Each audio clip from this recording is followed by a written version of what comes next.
तुर्की में भूकंप से आई तबाही के बाद से ही भारत की तरफ से मदद भेजे जाने का सिलसिला लगातार जारी है। गाजियाबाद के हिंडन एयरबेस से भारी तादाद में जरूरी सामान तुर्की भेजे गए। तुर्की और सीरिया में भूकंप आने के बाद भारत सरकार लगातार तुर्की को मदद पहुंचाने के लिए सक्रिय है। सीरिया में भी एक विमान जा चुका है राहत और बचाव सामग्री का। और इस वक्त हम लोग मौजूद है उत्तर प्रदेश के गाजियाबाद के हिंडन बेस में। लगातार यहाँ आपको हलचल दिख रही होगी। भारतीय सेना के जवानों को देख सकते हैं। भारतीय सेना के जवान जा चुके हैं वहाँ, भारतीय आर्मी के लोग जा चुके हैं। फील्ड अस्पताल के साथ 99 आर्मी के पर्सनल जा चुके हैं। और इस वक्त राहत और बचाव सामग्री जो ये C-17 ग्लोब मास्टर है, जो कि बड़ा मालवाहक पोत है, वो आपको तस्वीरों में नजर आ रहा होगा। और भारतीय सेना के जवान लगातार राहत और बचाव सामग्री के साथ, जो हमें इस वक्त दिख रहा है, मेडिकल सामग्री के कार्टन आपको दिख रहे होंगे। इसके अलावा कुछ क्लोथिंग भी आपको दिख रही होगी जो इस विमान के जरिए भेजा जा रहा है। खाद्य सामग्री भेजी जा रही है, खाने का सामान भेजा जा रहा है। और अंदर पहले से ही NDRF की गाड़ियाँ, NDRF के जवान जो है वो मौजूद हैं।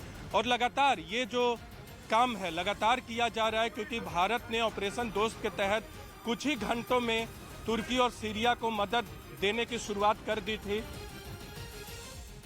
जिस आसमानी रंग की जैकेट को पहनकर प्रधानमंत्री मोदी संसद पहुंचे, वो राजनीतिक गलियारों से आम लोगों तक चर्चा का विषय बनी रही, क्योंकि उनकी उस जैकेट को रिसाइकल्ड प्लास्टिक से बनाया गया, जिसे पहनकर प्रधानमंत्री मोदी संसद भवन पहुंचे।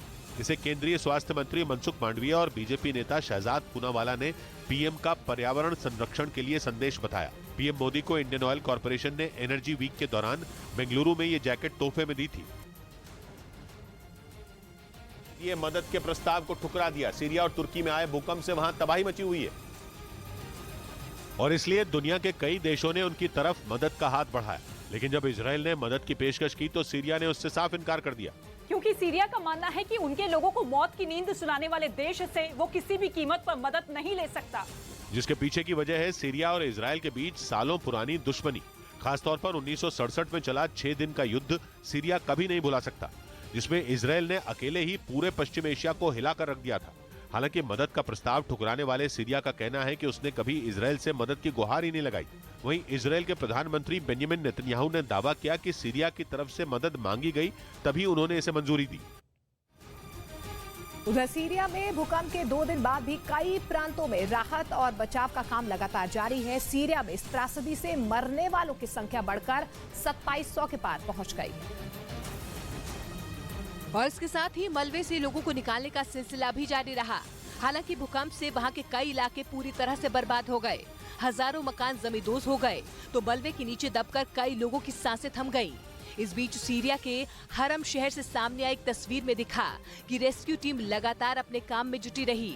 बताया गया वहां पर एक आदमी पिछले 2 दिनों से कई जगहों की खुदाई कर चुका है ताकि वो अपने लापता रिश्तेदारों का पता लगा सके। उसके 30 रिश्तेदार भूकंप की वजह से मलबे के नीचे दब गए। हालांकि वहां राहत और बचाव की कई टीमें भी नजर आईं।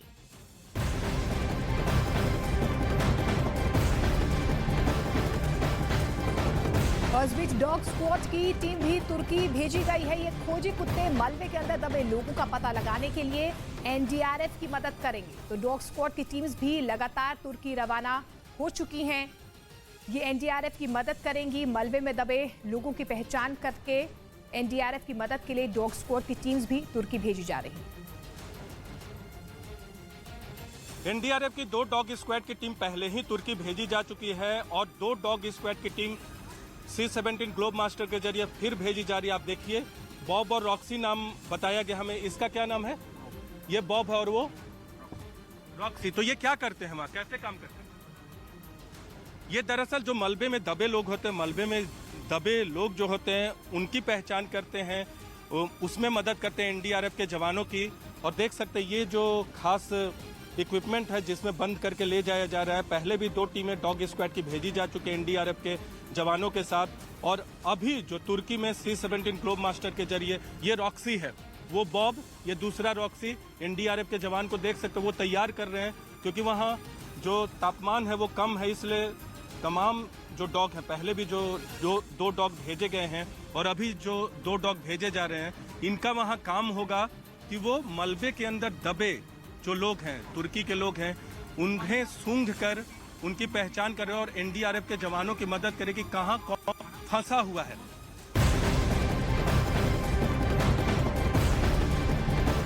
और तुर्की में आए भूकंप के बाद से ही भारत की तरफ से लगातार मदद भेजी जा रही है। वहीं हते इलाके से एक तस्वीर सामने आई है जहां पर भारतीय सेना के जवान भूकंप से पीड़ित लोगों की मदद करते नजर आ रहे हैं। तुर्की के हते शहर की ये तस्वीर है जहां पर एक फील्ड हॉस्पिटल बनाया गया है, उसकी व्यवस्था की गई है और तमाम जो लोग हैं, जो घायल हैं, उनकी मदद भारतीय सेना की तरफ से की जा रही है।